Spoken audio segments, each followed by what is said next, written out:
Hello, I'm Marva, And I'm Ashley, and and we are we're the the Traveling Traveling Tailors, Tailors. and we are in Cambodia! Cambodia. This is our first time in Cambodia. Cambodia was not on our list, honestly, of places. Well, it was never really on my list. But we decided to do a whole Asia tour. And so we have gone to Thailand, and now we're going to Cambodia. And so we made it to Cambodia from Thailand. It was a pretty quick flight. Quick flight, fairly quick, no Yeah. problems. And so we arrived in Cambodia fairly early in Siem Reap, and we met our tour guide, and he was great. The first place he took us to was to the Royal Independence Gardens, Yeah. and the gardens were beautiful. We walked in on the entrance to the gardens, and there were all these huge trees, and he told us to look up. So we looked up, and there were hundreds of bats hanging everywhere. from the trees. And so if you are going there, keep your mouth closed, okay? Because we don't want to have any incidents. But that was really interesting to see all these bats just hanging there. After that, we went into the Royal Gardens, and the first thing we saw was a shrine.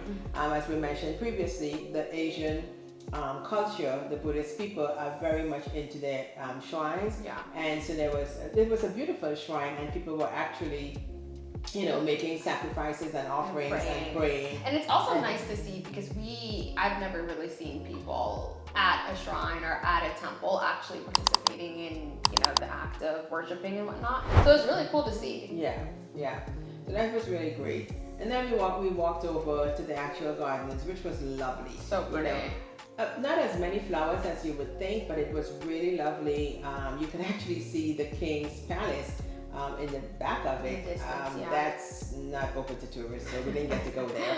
But we were able to look at it and say, "Oh, how lovely is this?" I know. Palace, I take pictures right? and I take videos. pictures. The gardens itself, there are many statues of all the generals for all the wars over the years in Cambodia, and you can go look up history and just see how many wars So they much have had. history. It was very historical tour for us. So that was pretty good. The gardens actually is where the king at the time, Sahat Nook is his name, and General No met together to figure out how to overthrow the French. Yeah. And hence the reason they wanted Cambodia's independence from the French, hence the reason it's called the Royal Independence Gardens.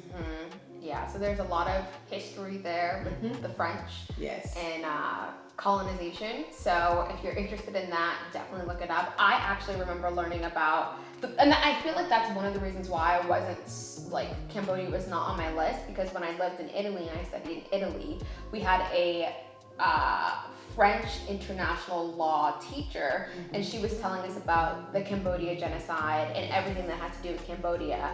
And so I was like, okay, when you're there, you can really still feel, I guess, the history, and that garden is a place. Yes. And so it was a good visit at the gardens. We left the gardens, and then we went and we had lunch. And yeah, as soon as we walked in, they handed us towels, face towels, and that was really lovely. And then we sat down. I will say, as soon as we sat down, we started getting bit by mosquitoes. We mentioned this in multiple other series of ours, but mosquitoes love us, especially in Greece. They loved us. If you are interested in checking out that Greece series, make sure to go back on our page and look at it. So I was not excited about the mosquitoes, but I was excited about the food in Cambodia. And they gave us really traditional food. It's wontons. You start off with wontons, then you have soup. I think we had pork wontons, and then they had soup, and then they had traditional chicken and pork dishes with jasmine rice. And then you had a traditional desserts, which honestly, it feels like a lot of desserts, specifically in Asia and in Africa, are fruit. When you come to America or certain parts of Europe, the desserts are more bread and cakes and pies, stuff. right. So it's definitely an adjustment because we're flower girls. But the fruit was great, and honestly, it just gave us the fuel that we needed since we had just hopped off a flight and started touring. It was a great little relaxation moment. And then we got back on the tour bus, and we headed to where? We headed to another I guess, temple, like the pagoda. It was the pagoda. It is the Wat Phra Phra Pagoda, built in 1371 AD. It was beautiful. Yeah, it was gorgeous, honestly, and we learned a lot. Thankfully, we had a tour guide there who was very knowledgeable, so we learned a lot on site. And then after we kind of experienced that pagoda, experienced that temple, we decided to go to the market since it was relatively close. Yeah. And this market was honestly, I feel like it's a very similar market to any of the other markets that we've gone to. There was clothes and shoes and vegetables, all the same vegetables we eat here, the cabbage, the artichokes, everything, you get there. Lettuce, that's what they had. They also had a bunch of fish because, of course, Cambodians and Asian people eat a lot of fish. Yeah. And so that was great. And we were doing very well until when the tour guide counted one person was missing.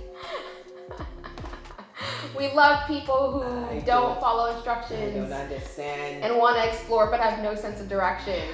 So we waited while the tour guide frantically ran all over the market looking for the person that was missing. But while we were there, we decided just to sit in a little kind of alleyway cafe. I know some people had like drinks and stuff, and when you're traveling, that's just what it is. It happens. Exactly. But he did find her, which was great, and so we were all ready to get back on the bus and finally head to the hotel. Yeah. And so we got to the hotel, we checked in. Didn't really have a whole lot of time because we were heading out to dinner, and that's Paris show shortly thereafter. Right. So we went to dinner, and the place was a little further than I thought it would have been. But we it wasn't that far though. You didn't think it was far? No. I thought it was, I felt like it was like maybe 15 or 20 minutes. Yeah. But so we got there, and again, traditional type of dinner, which was nice. In Khmer, that is, I guess, their original name for themselves. Yes. Khmer or Khmer. Yeah, Khmer. K-H-M-E-R, I think. Yes. And that was, I guess, the traditional people before Cambodia came into pictures, if that's what they call themselves. So we had the traditional Khmer dinner. Right. And Khmer show. Yeah, and the show, again, as we said, that was a traditional show where they actually give messages and tell messages and stories in dance. Yeah. And so we had they were very talented artists who did a variety of dances. They had a blessing dance, which was great. They had a coconut dance, which traditionally they do that at weddings. So that was fun. There was, I think, the Michaela dance, which showed good overcoming evil, and that was very nice. And then of course they had the Aspara ballet, and that was really interesting. The ballet back then were half woman and half goddess, and so these were heavenly dancers, and these dancers actually performed, of course, at palace ceremonies and at offering ceremonies, which was, they did a fantastic job. Yeah, it was really nice to see, honestly. Yeah, and then we got to go on stage. I know, we did go on stage. Of course we did. Of course we did. And took pictures and videos. With the dancers. Really nice to see, I guess, art in that way. Yes. Because traditionally, no matter what part of the world you were in, hundreds of thousands of years ago, like dance and all these art forms, singing, carvings on the wall, all of those were ways to pass the stories and pass history along. Right. And so the fact that they still have that is like, it's nice, honestly. Exactly. And they're telling, like, you can see the story. Yes. Instead of just like, people doing stuff. It's like, oh no, you see the story, you see the good, you see the bad, you see all the things. I think that was really nice. I liked it. As a former dancer, I enjoyed it a lot. Yeah, so we had that. We enjoyed ourselves, and then we decided to call it a night because we had a very busy day the next day. Yeah. So if you want to join us on our day 2 in Cambodia, make sure to like, follow, subscribe, comment down below what was the best part of our day 1 for you, and we will see you in the next video.